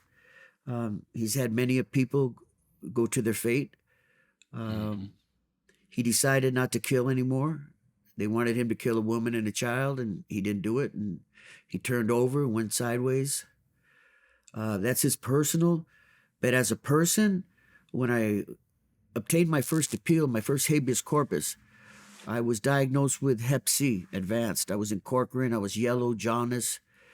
and I wanted to get this medication called Pegasus because I wanted to live. Mm-hmm. So I filed an appeal against the Department of Corrections, and Michael Thompson did the outline for me. And we got every prisoner with hepatitis C, and Department of Corrections obtained Pegasus for Hep C. So Michael Thompson was very prominent in my freedom. Right. Michael Thompson's free now, right? Yes, I talked to him about. Yeah. I talked to him when I was in London. On that London. Yeah. Yeah, I hadn't talked to him in 20-something years. Yeah. Again, Corcoran was like it's like celebrity role, man. In terms of bad people, you know what I'm saying? Juan Corona, as they say, yeah, you had a crew. broken people. Yes, you know what I mean. So there was Rod Alcala, aka the dating game serial killer and sex offender, who was convicted for 8 murders in '79, and there was Juan Corona, my boy, a Mexican serial killer and rapist, dubbed the Machete Murderer, who was convicted in '73 for the murder of 25 farm workers. Did you spend time with either of them? Yeah, I've known them again since I was a kid. I've known Juan, but Juan was a crazy old Mexican dude, man. He was trying to kill people in there. Yeah, Juan was he was obviously out of his mind. Yeah, he was out of like Charlie. I have to reiterate, Charlie, you're doing an interview, and I was right next door to him, and he'd come to my cell and he'd look around and he'd go, "Showtime," because he was such a joke to him. Where then now you ask me about Juan. I mean, Juan was trying to kill people in prison. I mean, the man, he would walk around talking to himself. He was insane. So it was passing. He was like, "Buenos dias, hey, good morning." I'd be like, "Oh, good morning, hey, all right." He's having a good day. I didn't mess with him because he again, completely unpredictable. Yeah, and you don't touch a woman or a child.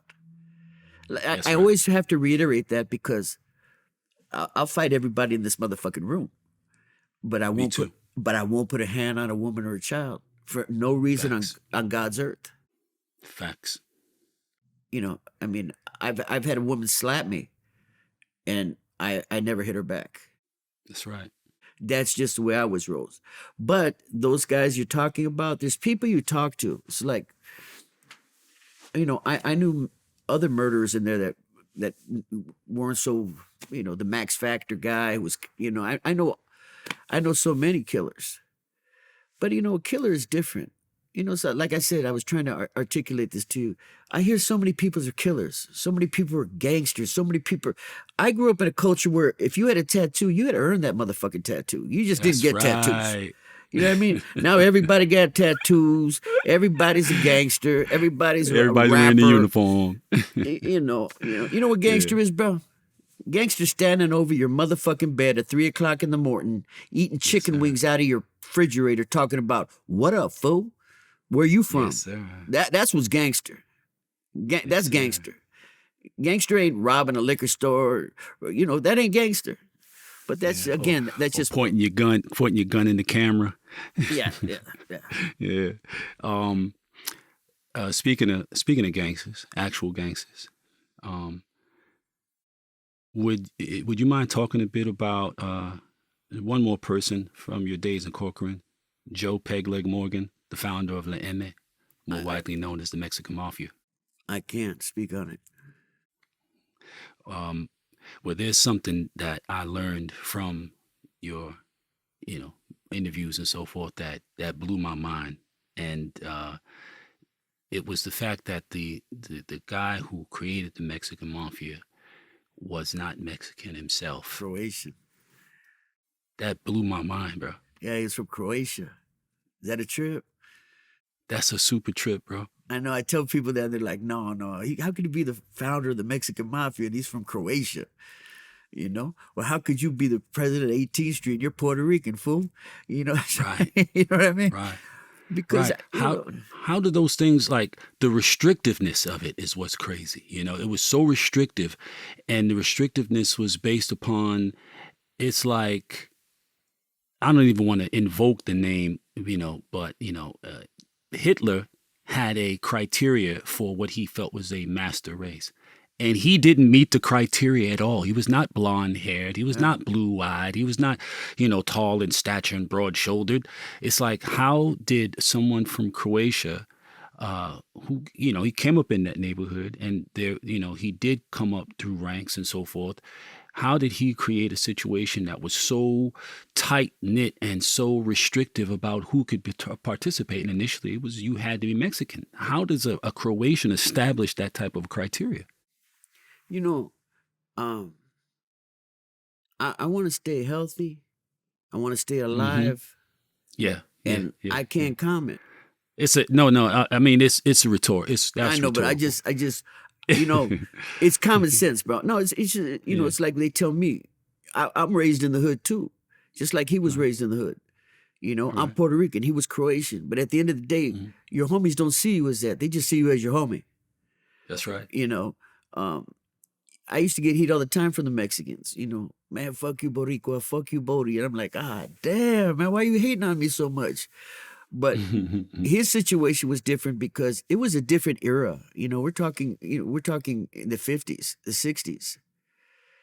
But again, I just I don't want to compound on it. No, not at all. I get it. Yeah. I get it. And that's one of the things about, doing these sorts of interviews. Like I said, why I started prior to us, recording for this interaction. I explained to you with my magazine, my first magazine, Don Diva. I did those stories because I understood that the people who were not participants in the life that we lived, they had a different criteria for what was good and what was bad. And I wanted people to understand that the people who have lived the lives that we've lived and made the choices that we've made and the kinds of choices that people who come through those circumstances make were not any different in most instances, than anybody else who gets up and goes out and does whatever they have to do to provide for themselves a life that they desire and the life they want for their families. And I recognize that people outside of life had either an agenda or a obligation to, at the end of the day, no matter what was said, no matter what type of redemption the person may have displayed, if they were involved in criminality at all, at the end of the day, they had to be demonized. You're a bad person. You're a bad person. You might have did this, you might have did that, you might have some kids, whatever, but you're a bad person. No matter what, you're a bad person because you made these choices. So, without people like us to speak for and through and with people like us, then there's no way that people like us can ever really have redemption in society because they won't let us. Well, I'm only doing it for one reason. I'm only doing it for one reason. I'm old. I'm getting older every day. And I don't know if God's going to forgive me for killing. I don't. I don't. But Have you forgiven you? I know that with every kid I help, I'm hoping that when I go to the gates, he'll give me a holler. He won't send me downstairs. He'll keep me up there. That's why I'm doing it. That's the only reason. I got to live with myself. Well, I have a family. I have a beautiful wife. I got friends, and my friends are my friends because they love Joey. And they know I'm not perfect, but they know my heart is good with what I do. So I believe it's what you do in life and what you give back. You can only kill so many people, man. You could only be as bad as you want. You could anybody could do that. But it takes somebody to say, hey, you know what? Let me holler at you. Why don't you go to the left instead of the right? Let me help you this way. What do you want to be? You want to be a musician? Send a tape to Ruthless City. And if you're good, we'll holler. We'll try to do something. That's what I'm doing today. That's what I'm doing tomorrow. And it's not, well, you're bad, you're Denis. I was bad. I am bad. I was boxing from 18th Street. I am a convicted murderer who served 40 years. But I know that I'm loved. I know that I'm making a difference every day. I'm paying that car note. I got that roof. I'm going to Bali in Italy and London. I'm seeing the world. I'm enjoying life, and I'm not hurting nobody. I'm doing what I should have done when I was 18. Right. I just lost 40 years because the streets got me. So I concur with everything you're saying. But I believe that if you led a bad life, you're not a bad person. Kids aren't born bad. They're not. Society makes them what they are. So if I could just think be one of those crusaders, if I could do it, I don't give a fuck what you think. What's a reason for? You ain't paying my bills. I'm not fucking you. You're not putting no money in my pocket. I do it because every time I go to bed at night, I go to bed. Ain't nobody looking to kill me. I don't owe nobody no money. I ain't doing drugs. I go to bed every night knowing, hey, I did something positive today. So, that's just what my heart feels, and that's a summation of everything we're talking about, my brother. In one of your interviews, you encouraged people to Google the writ of Quorum Nobis. Yes. So I did. I found that it's a Latin term meaning the error before us, and that its purpose is to call the court's attention to facts that would have changed the judgment in someone's case. Did you use the writ of Quorum Nobis to regain your freedom? And if so, what was the error in your original judgment? Well, what happened was, if I may. Yes, please. In 1991, I started working in the law library at Soledad State Prison. And I was trying to find a way. It's like, I cannot keep getting denied parole. I mean, I'm being denied parole for no reason. You say, what do you mean no reason? They said, get your high school diploma. I did it. Get a trade, welding. Got 2 trades. I go back 3 years later. No, now we want a bachelor's. And I get the bachelor's. I kept jumping through hoops. And I just said enough is enough. There has to be a way. So I applied myself working in the law library. I went through the writs of habeas. I saw what Clinton did with the Anti-Terrorism Act, that you cannot appeal your case. That was one of the worst things Clinton could have done.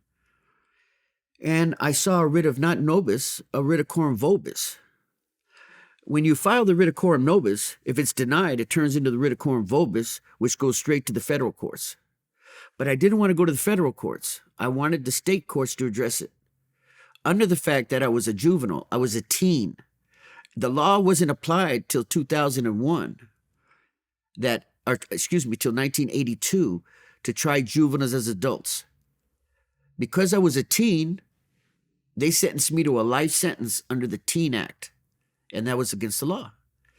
And I filed it 18 times. It was denied 18 times. I kept filing it every week because there's no limit to how many times you could appeal it or file it. And I just so happened this one time, a Norwalk court, a real estate attorney, a probate judge was sitting on the bench. And because it was only 6 pages and not 160, he said he wanted something to read for lunch. And he read it. He agreed with it. He had me recalled from prison, from Soledad. And he vacated my sentence, said this crime you never should have gone to prison. I vacate your sentence, but you're going to go back to prison because you can only have one bite of the apple. Yeah, everyone knew that once it went to the appeals court that I was going to be denied. Because I had already been denied, when you mentioned, from the appellate court. Mm-hmm. So he gave me freedom for 2 years. So for 2 years, I just enjoyed it, traveling the world, knowing I was going back to do life again. Oh, so you knew. I knew I was going from back. the onset. That's interesting. But I couldn't fuck That's Paul. very interesting. How am I going to fuck Paul Molitor out of $100,000? If I jump bail, right. I was in Costa Rica, and I come back for every hearing. And people are like, man, don't come back. I go, man, that man will lose $100,000. What kind of friend would I be to fuck my friend for $100K? Right. Yeah. Right.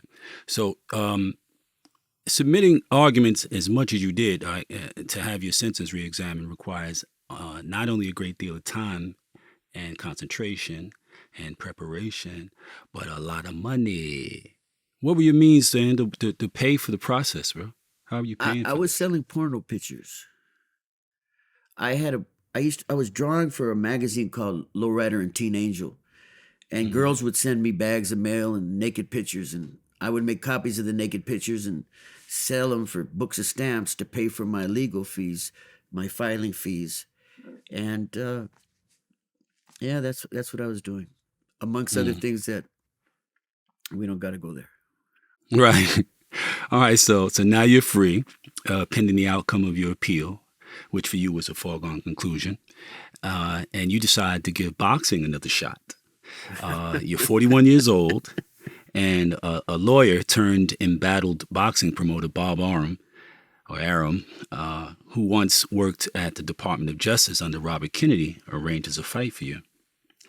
In April 2002, the fight between you and Perry Williams, referred to as a journeyman, which is meaning just like a pushover who does what he's paid to do. Is that accurate? Yes. All right, journeyman. Okay, Yes. and so this bout was arranged by Sean Gibbons, who worked with Bob Arum, and it was held at the Arrowhead Pond, an arena in Anaheim, California, which at the time was the home of the famous Mighty Ducks. Now it's the Honda Center. Yes. Which I had no idea that I knew the Honda Center was anything other than the Honda Center. But I know that these corporations pay for naming rights for periods of time or whatever. That was like marketing or whatever. But the bout did indeed take place, and you had trained all of 5 days for it, right? And your opponent was described as the epitome of a slouch, nearly knocked you out with this first punch, and you barely beat the count. He knocked me down. He didn't knock me out. Yeah. He knocked me down. Right. And then afterwards, you got up, and Williams is said to simply put his gloves up to his face as on cue, and he dropped to the canvas, and the crowd began jeering, "WWF, fix fight," indicating that they knew the fix was in. While your team was choreographing that fight, the district attorney's office was trying to arrange for your reincarceration, and you having gotten reacclimated to freedom, you kind of sort of went on the run. No, I fought. No. Okay. What happened was we choreographed the fight. You have to understand that I signed a 5-fight packet deal with the promoter. Right. But people don't understand in the way boxing is. Unless you're in boxing, 75% of fights are fixed. 75%. I always believed that. I stay there at restaurants with my boys in Vegas, and they take me to Vegas and put me up in Vegas because I will sit there with a top-ranked fight or any fight, and I could tell you who's going to win every fight. How? Well, because you look at the promoter. If I'm promoting you and you're working for Vlad, well, Vlad don't want you to lose. You're their fighter. They're putting you through college, your kids through school. They have money invested in you. So they get you 10, 15, 20 and 0. And then they send you out for a title fight and you lose. Boxing's all about over 6, under 6. Boxing's about fixed, And if it's not fixed, it's poorly matched just to make it. Right. I choreographed with the kid, with Mr. Perry, the whole night, moving the furniture. You throw a left, I throw a right. I'm gonna go down, you go down. That's what it was, And I knew I was going back to prison until that fateful day. Those beautiful agents showed up at the pool, but that's another story, Now we're at this point where, you have had this bout, and now, you're talking about the way the fix is often in the boxing game. For one, I'd like to ask, at what point did you realize, because you came up and you were fighting and all that, you were in the boxing game since you were a kid. At what point did you come to understand that the boxing game is really crooked like it is? When you have to go back. You have to go back to San Diego. I just got out of prison. I received a phone call from Scott Woodworth. He's one of the big promoters that worked for Don King that was able to get the $1 million for Orlando Norris against Mike Tyson's suit. Mm-hmm. And he put me up in the Catamaran in San Diego in the penthouse suite. I was only out maybe 2 days. And he said... This is after you'd gotten bailed out? This is why I'm on bail. Okay. And I said, man, I haven't been swimming in 40 years. So I went and bought some shorts. I went down to the pool from my penthouse suite.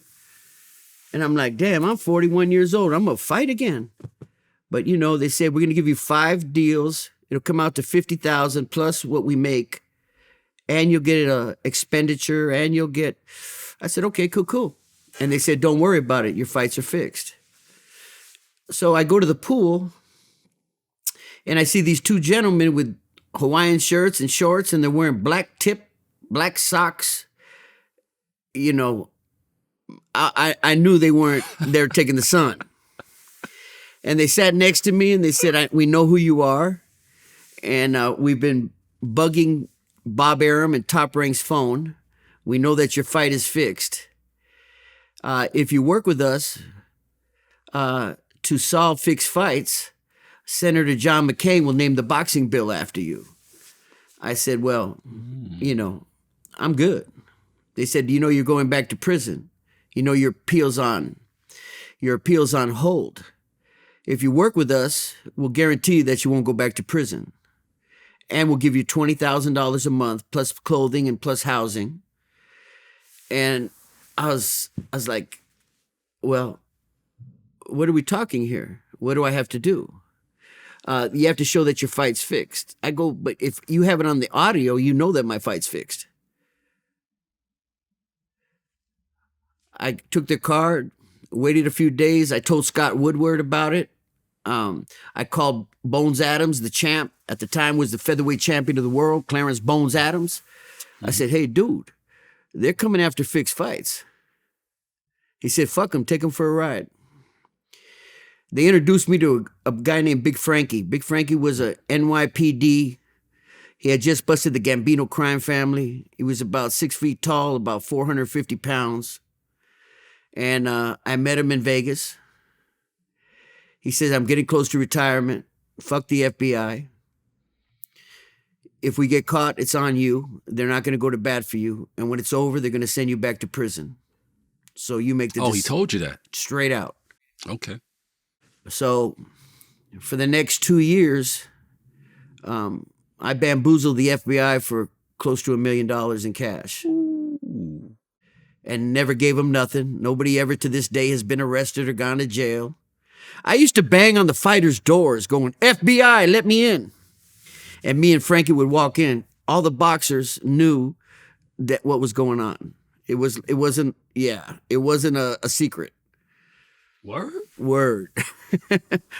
Frankie was a dirty NYPD detective who was on his last days, and he let me run Ramshot in Vegas. In fact, if you go to the Gangster Hall of Fame in Las Vegas, I'm in it.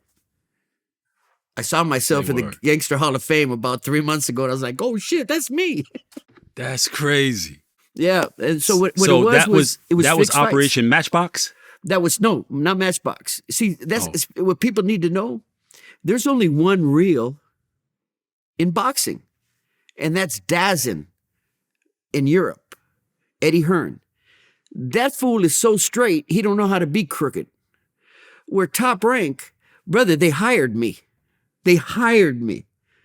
I would go to fights all over the U.S., and I used to walk the losers in the corner. What do you mean? Wow. I would walk the losers in the corner that were losing on purpose.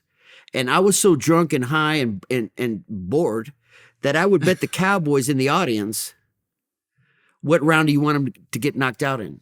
Oh, shit. And I said, just pick a number. They go 2. And I go to the paisa and say, la dos.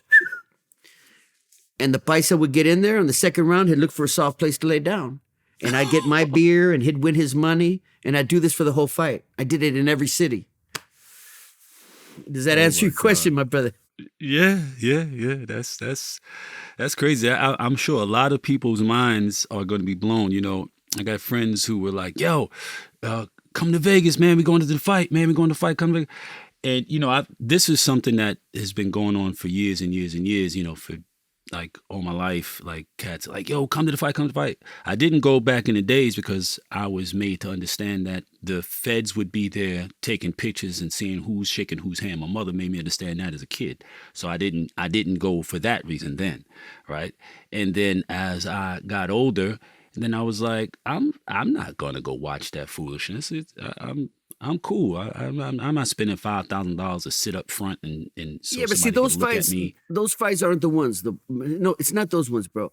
When you have fights that are structured, people need to understand this. When you talk about the big fights, when you talk about the De La Hoyas, the Manny, the Mayweather, those fights aren't fixed. Those are true Well, champions. I'm glad to hear it because I'm saying No. if they Let- if those would have to be like the WWF got some talented people, No. you know, who do some really extraordinary athletic things, but for those level of fights to be fixed would be No. crazy to me. No, then please. So I'm glad to hear that. No, please let me explain. Mhm. It's getting to that journey. Understand this. I could take any human being right now that's healthy, and I could take him down to Tijuana in Mexico, and I could have him fight 20 taxi drivers in a 2-week period, and I could get his record 20-0. What was happening is Top Rank, who I was working for at the time, would have fighters, their opponents. Their life is just put the gloves up, and when you feel find a corner. That's what it was about. It wasn't about, it was about over, under 6, because people will make their money betting on over or under 6. But it's not the big fights. It's the little fights that get you there. It's fighting in Omaha. It's fighting in some, you know, two light stop city to get the record to where your promoter wants it to be. Because you have to remember, you're not working. I'm paying you to train. I'm paying your kids. I'm doing your wife's hair and nails every week. So you will do what I tell you to do. And if it comes down to you have to lose tonight, you're going to lose tonight. Right. That's what it is. It's not the big fights. It's like the fight coming up this Saturday. There's no way on God's earth Gervonta Davis loses to Ryan. Ryan's a product of the internet. He's a pretty boy. Gervonta Davis is a beast from Baltimore. He ain't got no conscience. He's an animal. Yep. So what's going to happen is he's going to devastate this guy. But then the other side in me says, well, I know about the Holyfield and the Tyson. I know about, well, what happens if Ryan wins? Well, let's just say Ryan wins, then the rematch, another $25 million, then the rubber match, another. So there's more money in Ryan winning than in Davis winning. Do you understand what I'm saying? I do. But you don't know if the fix is in because it's at a level that you and me cannot be privy to. But I know that I fixed many fights. You know, I used to go to Costa Rica with an envelope from Top Rank Boxing to Gino Da Vinci, and he had 2bet.net and goldenpalace.com, and I would go to Costa Rica and I'd give him the envelope with all the fixed fights, and he would make the market on the offshore gambling to where he made money under 6, over 6. Because remember, my brother, you don't bet on who wins the fight. Your money's bet on if it goes over or under. I don't give a fuck who wins. Is it going over 6 or under 6? I see Gervonta Davis under 8. He already said he's going to knock him out in the 7th or 8th. So I'll put a G note on that because I believe this kid is a thug. Right. And if it ain't fixed, he'll smoke this fool. But in the ones fights that I could control, those are the fights that I can control. Does that make sense? Does that answer your question, my brother? Yeah. I believe that does, man. I think that puts a lot into perspective. Again, about how that game actually works. There's too much money. I just Saturday that just passed. Excuse me, just Saturday that just passed. I'm sitting with my boys at my house. They go, do it, champ. Take the guy on the left. Why? I go, because his promoter Eddie Valdez is related to, and they're signed with Top Rank, and sure enough, next fight, take the guy on the right. Why? He's making a comeback. He already lost twice for the title. His is going away fight. They're giving him $1 million and they guarantee him the win. I sit with my friends and tell every win, every fight. That's how fixed boxing is. That is crazy. It's real. It's real. That is, and it's been this way, huh? Historically, it's been like that since the 20s, since the 30s at Madison Square Garden with Bill Goldstein, and boxing's been run by organized crime. The only difference with Top Rank and Bob Arum is he was an attorney general for President Kennedy, and he has a free reign to do anything he wants to do. There was a lot of backlash for cats around that Top Rank situation, like the dude that had fixed your situation, Sean Gibbons. Didn't the feds raided his house or his office or something like that, the top rank offices and stuff? He was working with him. See, that's what happened. Big Frankie told me Sean Gibbons is working with us too. Oh, ain't that a bitch? So prior to you, that's how they got the. That's how they got me. That's how they got the phone. That's how they found out mine was fixed. Sean Gibbons gave me up. And now, and what's bizarre about it, isn't it beautiful? This is the only thing I like about the internet and technology, that I could tell you something and you could Google it. You know, if you Google Sean Gibbons, he's a multimillionaire now because of me. Wow. Because he's Manny Pacquiao's manager. Right. So he makes millions every fight. But, you know, he fixed not only my fights, he's the guy who put me in the fixed game. He fixed Mickey Rourke's fight the actor wanted to fight. He fixed Mickey's fight. He's fixed Tony Danza's fights. He's fixed so many celebrities who wanted to be boxers' fights. But yeah, Sean Gibbons is as dirty as they come. But hey, I made him a millionaire. You know, he's a millionaire now because of me. So you got after the, I guess so that him getting fired shortly after the feds searched his spot and all that was he still works for Top Rank. Drama. Yeah, it's just a big old farce. Drama. Because his wife had got busted with ecstasy at the Hard Rock Cafe, and Big Frankie made it go away. He was selling It's a long story, but the bottom line is, yeah. Wow. So, there was a point. Like, so you're out and about, you moving around, you know, this is what you're doing. You running with this fight fixing clan or, you know, movement or whatever. And that's what you're doing during this period while the prosecutor is trying to get you back in jail. All right. And I knew the whole time. I knew the whole time.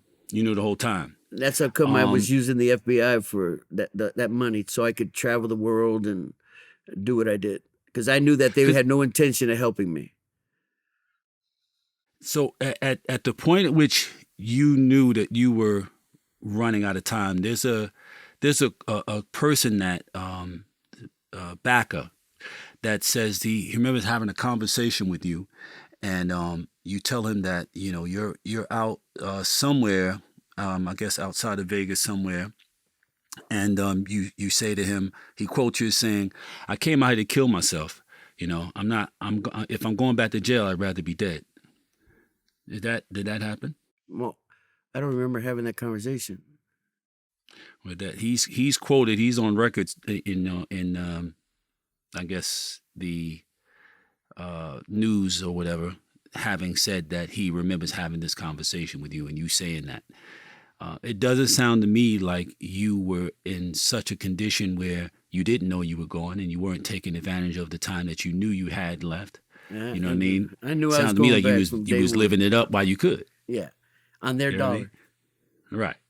So, okay. So ultimately, this prosecutor, Pamela Froreich. Oh yeah. She said, and this is something, you know, and you know, I know that your parents passed, and my sincerest condolences for that. You know, I lost my parents as well. My father was hit when I was 14, and my mom passed away when I was 24, and it's because the life wore her down. You know what I mean? And you know, so I feel that deeply. There was something that I came across in my research of you that was very interesting to me, for them to have gone on record and having said. It said they're quoted as saying, according to court records, describing you, is a very skillful fabricator who can weave fantasy and fiction together in a most convincing fashion, end quote. And then in addition to that, they have the district attorney, the deputy district attorney, who had a real hard on for you, this Pamela Froreich, and she says, quote, "He's charming, But then she added, he is a chronic and compulsive and quite clever liar. You cannot believe the day of the week if he tells you it is. End quote. And this is apparently the position that she took in justifying coming after you as deliberately and as relentlessly as she did. What was it that she was able to do, or ultimately convince the appellate court of, that caused them to reverse your appeal? I think you missed something that is outstanding, and I thought better that you wouldn't miss it. I was waiting for you to say it. But they received those quotes from my parents. You forgot that part. And I called the district attorney, Miss Froelich. I said, if my parents said that I'm a killer and I'm a liar, well, can you send me their number, because I buried them in 86. Right. And she hung up on me. Right. The quotes that you're saying right there, those came from my parents. But my parents had been dead since 1986. Just like the LA Times said they interviewed my mother and father. I'm like, wow, how did you interview them? I buried them in 1986. Right. And those interviews they did were in the 2000s. How? That's why that wasn't for me. That wasn't for me to say, bro. Okay, I'm sorry. I see what you were doing. Yeah, those came from my parents, and my parents would never say that about me. What happens is when you tell somebody the truth, and that's why I love the internet. You have to understand, for 40 years, I didn't know anything about the internet. I don't know anything about WW. All I know is that when I could tell you to YouTube Joey Torres, when I could tell you this is who I am, all I could give you is who I am. If lie about the day of okay, it's Thursday. Okay. The point I'm saying is, my life has been so remarkable that I find myself astonished by it.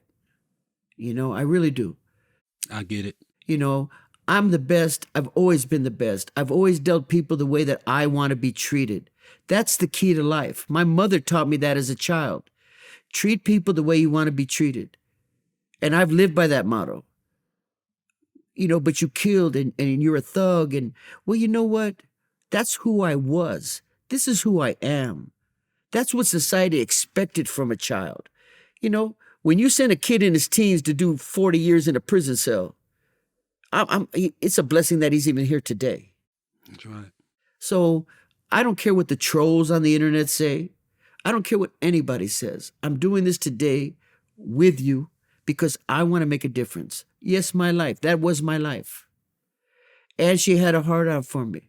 The judge said, he's in San Jose, Costa Rica, not San Jose, California. And the judge giggled and said, he has no restrictions. He's made every court appearance. I was free, traveling the world, betting on fixed fights, living a lavish life that any man should live. That's who I was. Right. I wanted to bring this to the forefront in this conversation because, again, the people who are making the kinds of choices that could lead them to the conditions that you dealt with are not aware of. I've had so many of my friends, as a point to what I'm saying, so many of my friends throughout the years who made big names for themselves on the street and, were known for their criminality and so forth. And they didn't follow any laws. They didn't, abide by any rules that society had set in terms of, what's appropriate, behavior and so forth. But for some reason, they thought that as these supreme criminals, that they would be dealing with these opposition, the law enforcement, the agents and all that, and the judges and the district attorneys, and that these people were bound by some type of a rule that was going to make them always do the right, correct, and legal thing. This is a really big misconception that some very intelligent, otherwise intelligent people have about how the human beings who have these jobs operate and what they will or will not do to win. But you understand that the guy on the street will blow your brains out, kidnap your kids and all that, whatever, to win. But you think that these people who are on the opposite side of what it is you do won't do whatever they need to do, law breaking and all that. Like it doesn't make sense. So I wanted, there was so much of that. Right. And so much of this stuff that, I've been doing journalism for 23 years. So much of the stuff that they did that I've read in these articles doesn't make any sense, bro. It does not line up with any reality. I did three that life, one particular thing we just brought up. I did 3 life sentences.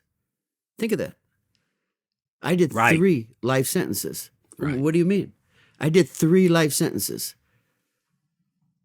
I was out. They wanted me back in. They made it a point to get me back in only for one reason. When you get more convictions, you're getting a private law firm somewhere is going to hire you. So whether you're right or wrong, just convict the motherfucker, have him plead guilty, do something, because that goes on my record as a plus. Right. So it's all about money. All you got to do is follow the trail of money, as in life.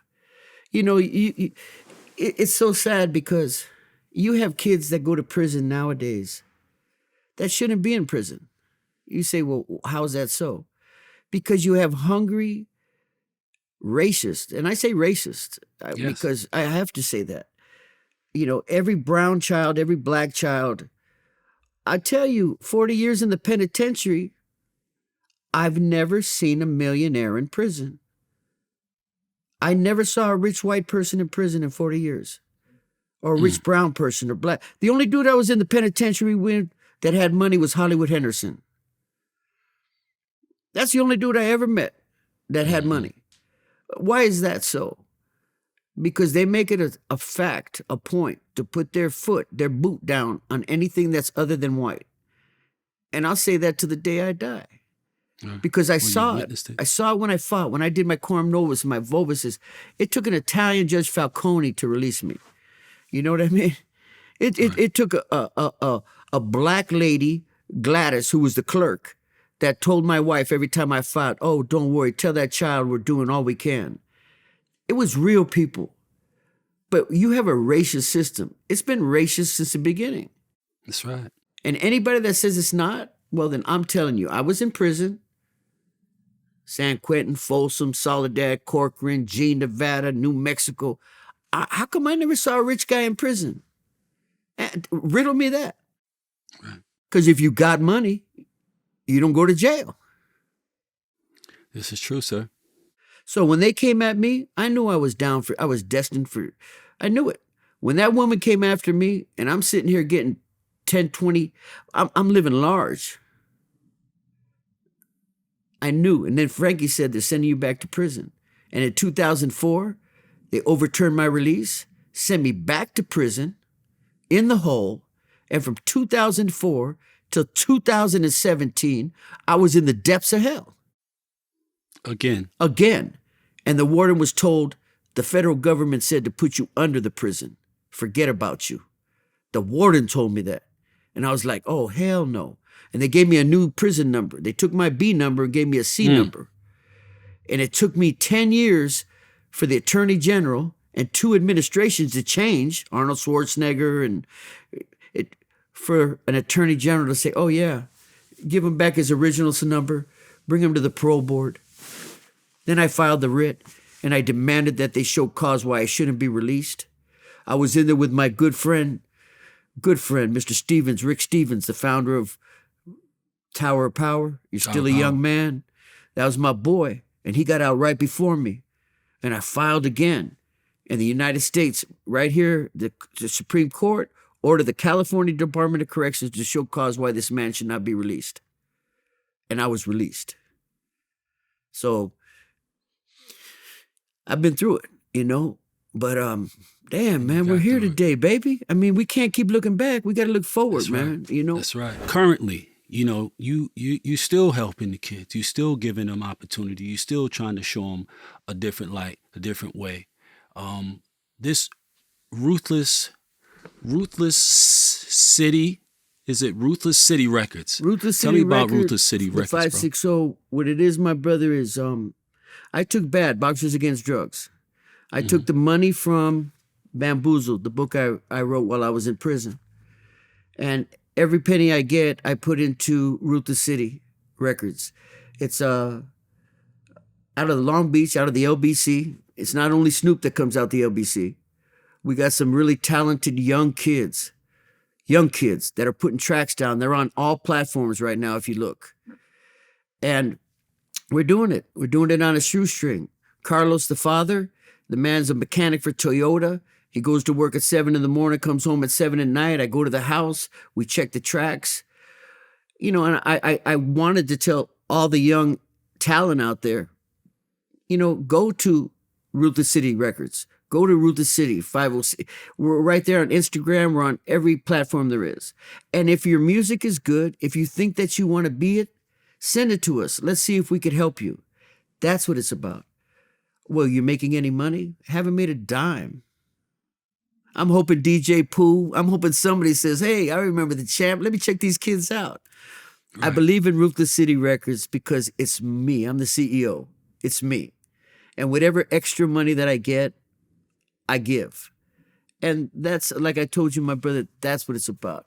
You know, right. Well, how do you make your money? My brother, look at me. I make $1,200 a month SSI. Right. And I got Section 8 housing. Right. I'm not making no money, but I'm sure giving a lot of hope. That's all you can do. Can't buy that, though. Like, you can't buy that, baby. You know what I mean? When I saw that girl's quote, I'm one of the kids that he saved. He would call my house just to see how am I doing. That was 35 years ago, and some girl wrote that. That's what makes me the champ. It isn't this. What makes me the champ is when I hear from those kids, hey, thank you, Joey. Hey, thank you. Come see my baby. You don't know how many babies I go see. Oh, my God. Oh, my God. Boxing lessons in 5 years, you know. Dude, that's what it's about. Dope. You know, and that's why all I have is Bamboozled. All I have is Bamboozled. All I have is Ruthless City Records. And they're both venues that matter to my life. Right. My life. Right. Now, this is kind of my own personal curiosity. This is something that I felt was, it hit me. Who is Warden Solace? Wow.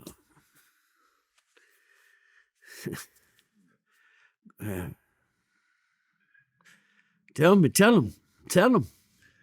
So, Warden Solace was a corrections officer in a facility that you were in when you were younger, and you had one of those very common interactions where you, as an incarcerated citizen, challenged him to take his badge off and come in the cell. And apparently he hadn't read your jacket. So he comes in and he gets the education that may have really formed him and made him, you know, the man that he ultimately became. So many years later. 30. You finish it. What happened? I get a phone call on the yard. At this point, it wasn't Joey Torres. It was Boxer. The warden wants to see you. And I'm like, oh, shit. But I'm tripping. I can't trip because mom's dead and dad's dead. So it ain't like they're going to tell me my parents died. It was raining. I went in there and there was a kid in the golf pants, white looking kid with blonde hair. And there was this big old Mexican behind this big mahogany desk. And he goes, you don't remember me, huh, Boxer? I go, no. He pointed to the scar on his face. And he said, I've told my son for 19 years how you came in the cell and taught me a lesson. Is that the one you mean? That's the one I mean. Yeah. That's impact. Yeah. Just imagine. Dude, that's my life, bro. My life has been serendipity. My life has been, I mean, even my friends say it, you know, like I told you, when I watched Straight Outta Compton and I see Cube with those black bats and I'm like, I sent him those bats. You know what I mean? Daryl Strawberry had a deal with Cooperstown Bat Company. I had him do 50 Ice Cube bats. I sent him to Dice and Trey, and they took him on tour with Cube. And here, 30, 40 years later, I see them wearing the bats, and I'm like, oh, shit, I did that. So that's who Joey is. Man, yeah, bro. Joey's like the damn Forrest Gump of the That's what they said. Forrest Gump of underworld. sports, baby. But that's my life, bro. You know, that's... Thank you, Joey. Oh, Thank you, man. dude. Thank you for your honesty and your sharing and your sincerity. You know, thank you for opening a vein, as I like to say. It's a writer's term, you know, and letting your truth bleed out, you know, so that that others may be you know, enlightened, man. You know what I'm saying? I gotta You get went through bamboozled, things man. that Gotta get my book, baby. people don't get through. Gotta get my book. Oh, absolutely. Absolutely. If you read how can Bamboozled... people get bamboozled, bro? No, it's on Amazon. It's on eBay. All funds are for BAD, Boxers Against Drugs. I wrote this in the depths of hell. And you drew that picture. I drew the this talented picture. artist that you are. That was in my cell. That was my cell. That was a cell that had no window. I saw no moon. And it took me 6 months to do my portrait. And I ended up doing the book, Bamboozled. By the time you read this, I'll be dead, because I was sure I would have been by now. And yeah, man, this is yeah, my life. It's my life, man. You know, it's just my life. And I think it's great reading. I have Where You From coming out in January. I just came back from the Andes in Bolivia, working on Where You From. I'm very blessed that Vlad gave me this opportunity. And if there's anything I could do for Vlad or you personally in the future, don't hesitate to call me.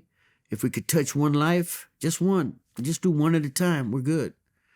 But I have the utmost respect for you, and thank you for giving me this platform, sir. Absolutely, my brother. And I reciprocate that respect, man. Love. All right, fam.